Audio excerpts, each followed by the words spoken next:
Vibrant Living is brought to you by Springwater Insurance Group, teaching you how to buy the best Medicare and supplemental plans for your needs, and Aging and Adult Care of Central Washington, enhancing a person's ability to maintain a life of independence and choice, and Link Transit. Take that first step. Learn how to ride.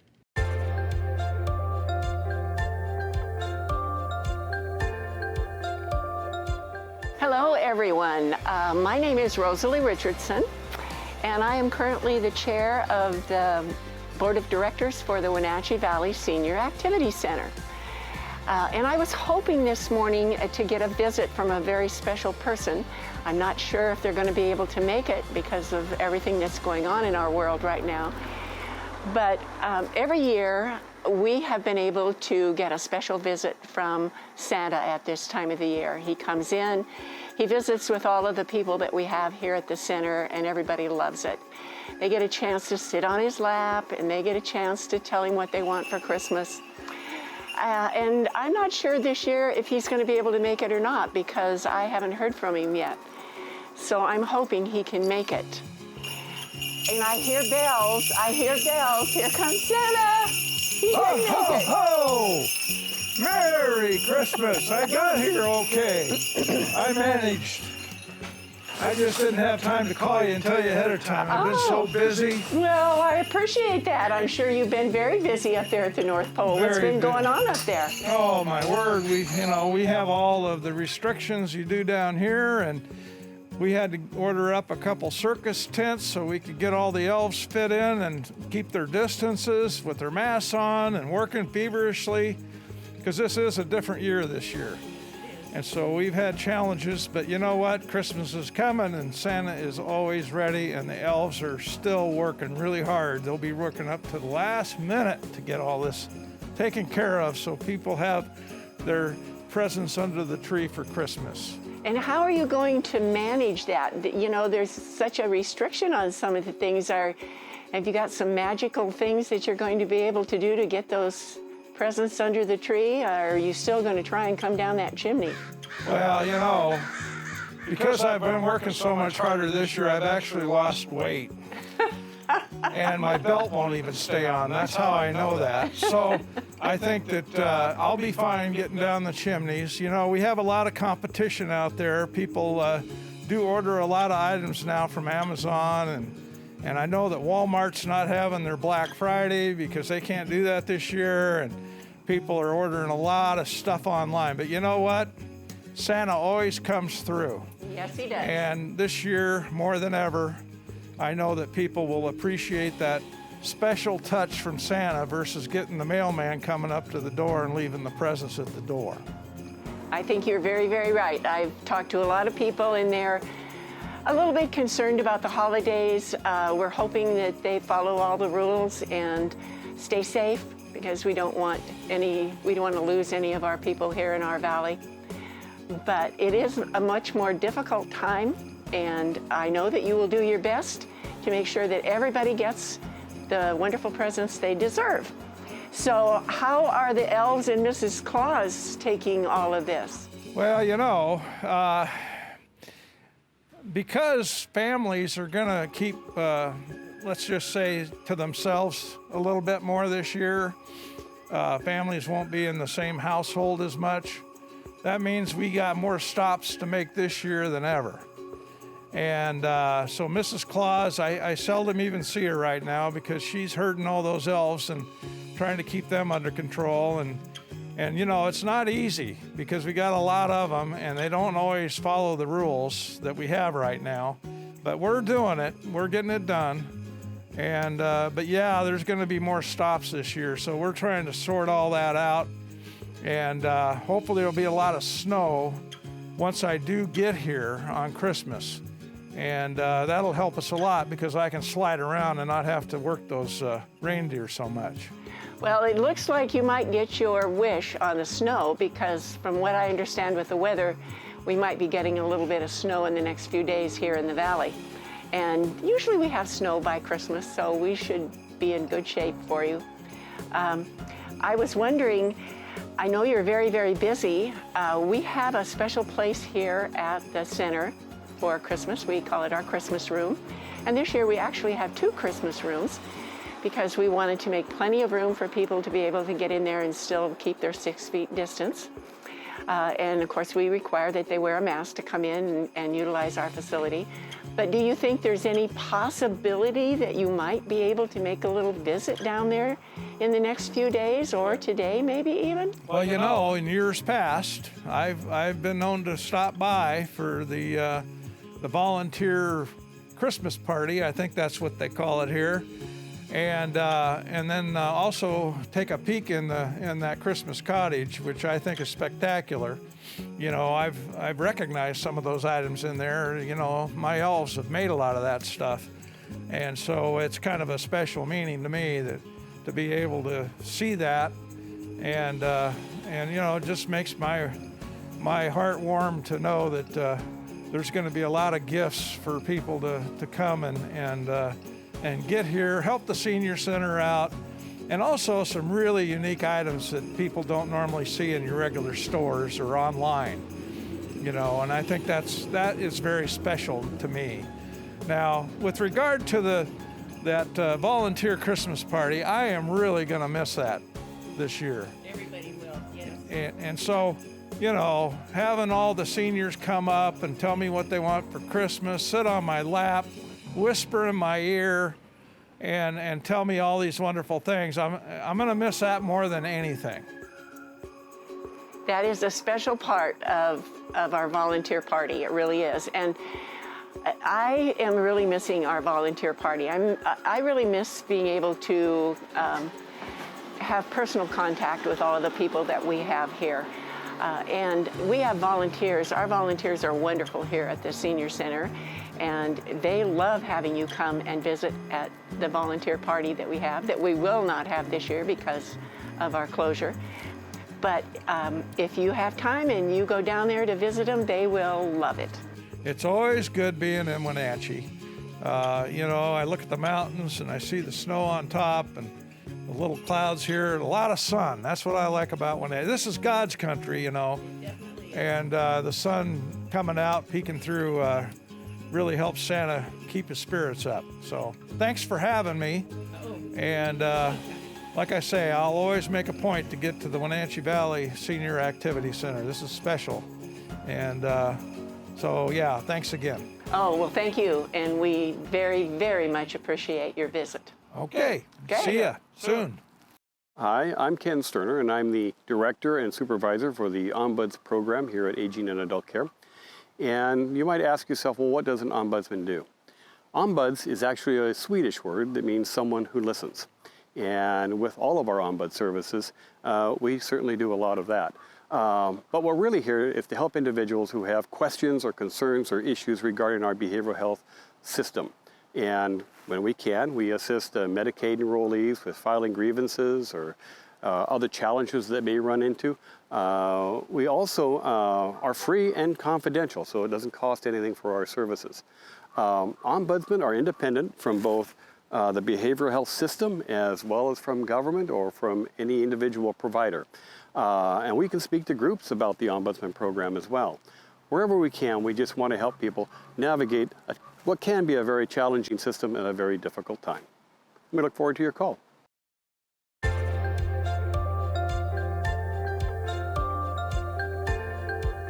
Hi, my name is Eloise Barshas, and I'm the Executive Director for Chelan-Douglas County Volunteer Attorney Services. And our organization is a nonprofit in our community. We've been here, almost 19 years, and our mission is to bridge the justice gap. And so for that means that we're here to make sure that those who don't have the resources can have access to legal help. So our mission is related to civil legal justice. So our services are available for folks who need civil legal help. Hi, my name is Steve Crossland. I'm an attorney in practice in Kashmir. I actually grew up in Kashmir, moved away to college, and then came back, as Kashmir being a place that my wife and I wanted to raise a family. I've been practicing there for 46 years and have a general practice doing mostly office things like real estate, estate planning, probates, guardianships, things of that nature. So at Chelan Douglas County Volunteer Attorney Services, we are helping folks who qualify, and to qualify you're low income and you're living in Chelan or Douglas County. And particularly we're helping with those civil legal matters. And for seniors, has been clients who are coming in with consumer issues, phone calls from a creditor and feeling scared. It's been men and women coming in needing to end long-term marriages. I mean, I can think of an example where someone had been in an abusive relationship, 80 years old, and they finally decided to end that. And so through our services, we were able to help them. We've had seniors come in with housing issues, feeling scared working with their landlord, anxious about repairs that aren't being made, possible evictions. We've been able to help in that way. And then one of the services that we've partnered with the Senior Center on is our wills and estates. And so when the Senior Center was open in safer times, we had a clinic, a senior wills clinic, and volunteer attorneys would be there to provide simple wills, powers of attorney, and that's a great service that we've been able to continue. And now we're providing that same clinic and those same services in our office in a really safe way. Some folks are coming in virtually, and if a person is comfortable with that, that's an option. But we've also made a really great space in our office for that. So lots of different kinds of reasons that people come, but the reality is, I'm seeing when I interact with our clients that seniors, especially on fixed incomes, feel really vulnerable, and sometimes legal issues are the last thing that they want to address. And so you sort of think, I don't know where to go, I don't know what to do. And I really hope that this is an opportunity for people to know that we exist, and that you can give our office a call and find out what's available, what options are available, what resources are available. And if we're not able to help because you're over income, we do want to direct you to the people that can help, because having those legal issues weigh on you, whether it's an unhealthy relationship or concerns with your landlord, or just wanting to maintain and kind of have that peace of mind about this final season of life, we want to be here for you, and our volunteer attorneys want to be here, and they're ready to help. So that's it's really kind of beautiful to see our attorneys give back in this way, and they want to help. Well, participating in the VAS program is important to me for a lot of reasons. One, I feel very fortunate to have grown up in this community, and the community has given so much to me, including the opportunity to become a lawyer by the education and training that I gained, not only from school, but from the people and the lessons that I learned from them. So I realized that this is an opportunity to give back to my family, which is the community, and it's done in a way that I was trained to do. So it's an opportunity, again, to kind of give back to my community. The volunteer attorneys in our program are just local attorneys who have a personal motivation and desire to help. And our program is the only one like it in our community, and it's the only one like it in Central Washington. It's pro bono service is what it's called, and attorneys, when they take that oath, they make a commitment to make sure that justice is available to everybody, regardless of income. And our program, that was started 18 years ago by a local attorney, Russ Bidell. He was the president of the Bar Association at the time, and he really took the lead to make sure with the rest of the Bar Association that we could be here as an opportunity for a coordinated effort, because I know that we've even met seniors who've said, I have been in this community so long and I know all the lawyers, but now I just don't have the money to pay for the service. And so you can't knock on everybody's door. That's not fair. And as kind-hearted as so many of the attorneys are, what we do here is we can facilitate that service. We can do the screening to make sure you qualify, and then connect you with an attorney that can help. And as I mentioned, Russ Bidell and his partner, David Benson, are two folks who do the senior clinic on a regular basis. You have a chance to meet Steve Crossland. We just have so many attorneys, and wills and estates in particular is an area that a lot of attorneys can help with, because that's an area that a lot of folks have experience with. So if you are thinking that you might need help, or you're just wondering if you need help to resolve some sort of civil legal issue, you can call our office, and our phone number is 509-663-2778. That's 663-2778. You can call our office and find out, again, if you qualify, if the questions that you have a legal solution, and business hours, and do that. You can also look online if you're somebody who's using the internet. We're on the website at cdcvis.org.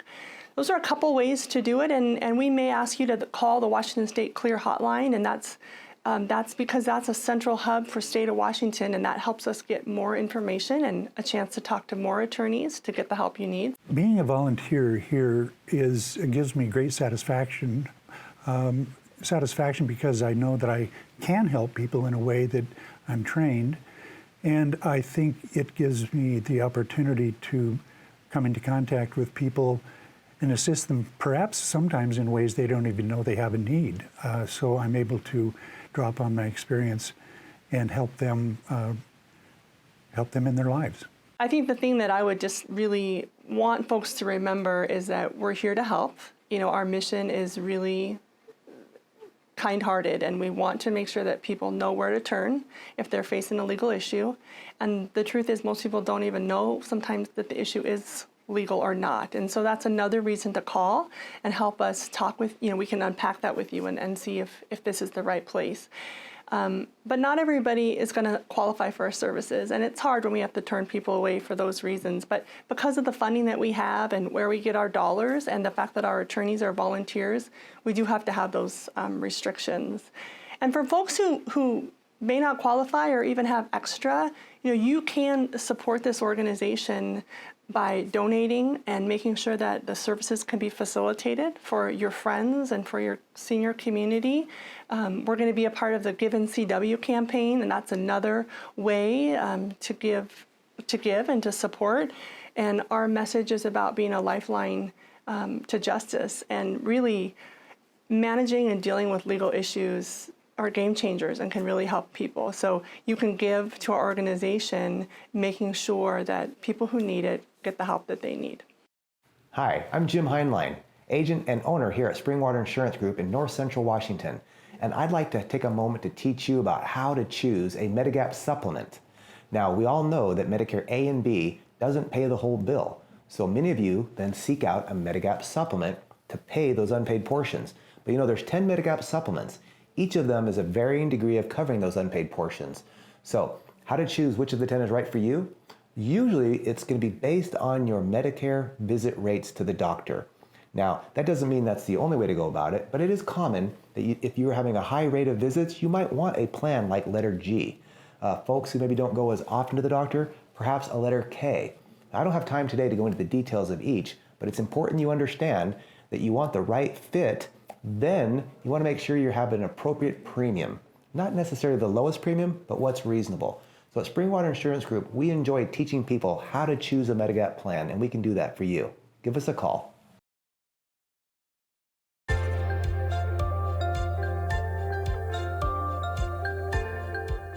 Hello again, Dave Tosh, Executive Director, Wenatchee Valley Senior Activity Center. Today I'm with Roxy Plinski. She is a supervisor for Adult Protective Services, and she covers 3 counties actually, Chelan, Douglas, and Okanagan County, and she works under the state government. And Roxy, tell us what is your mission, your organization? Well, our mission with Adult Protective Services is transforming lives by promoting choice and independence and safety through innovative services. Okay. And when we talk about abuse, what is considered to be abuse? Well, we look at abuse in a lot of different realms. There are many types of abuse that Adult Protective Services looks at when we investigate allegations. There's physical abuse, there's mental abuse, including verbal, psychological, and emotional. There's sexual abuse, abandonment, neglect, self-neglect, financial exploitation and exploitation of person, improper use of restraints, including mechanical, chemical, and physical restraints. And who would be considered as a typical vulnerable adult? So vulnerable adult status constitutes anybody over the age of 60 with a functional, physical, or mental inability to care for themselves, individuals who have been determined to need a guardianship by a court, a superior court, individuals who self-direct their own care or pay for their own services to come into their home to provide care for themselves, individuals who are over the age of 18 who have been determined to have a developmental disability. And those are usually the individuals that we find to be vulnerable. Okay. And so I imagine you look for warning signs. What would be some of the warning signs that would tip somebody off that there was adult abuse ongoing? Well, you can either look at the very obvious warning signs when making a referral to Adult Protective Services, or if you're just a common person out and walking around, there's obvious warning signs. A person who has, say, a black eye, behaviors, people yelling, screaming, shouting at one another, being abusive in verbal content or physical content, property, people stealing property, financial property, the telescams that we're seeing on a regular basis, people calling up, trying to steal money from one another, just aggression in general. Those are the obvious. The subtle warning signs would be isolation. We're seeing a lot of that right now with this COVID-19 pandemic. Isolation of your neighbors, your friends, your family members, that's more subtle. Not going out to be with friends that you're used to, going out for coffee. The appearances have changed, so people not getting themselves done up regularly, maybe not taking a bath like usual. Relationships have changed, a lot of people arguing with one another or not going out. Changing in financial plans, maybe changing their wills or things like that. Sudden changes. Irrational behavior, those are more subtle. So I suppose at some point a report gets filed on a circumstance. And so then what happens to that report? So with APS, when a referral is made for us, the phone call is made or an online report is made, immediately our intake contacts the investigator. It's submitted to the investigator. The investigator contacts the reporter and lets them know that we've received this referral, and we go out and do an unannounced visit. Our visits are always unannounced, okay? Right now during the COVID pandemic, we're a little bit more cautionary. Sometimes we make a phone call to the alleged victim, and that's dependent if it's a physical abuse or sexual abuse or abandonment investigation. We're going out on those investigations, and we're going out promptly, and those are always unannounced. And so a citizen witnesses something that they're kind of suspicious. What can they do? What they can do is make the referral to us. It's anything that's suspect. Make that referral to Adult Protective Services. That's our job. We're asking that people do not get involved in those kind of investigations. That's not their job. Anything that's suspect in the gut, give us a call.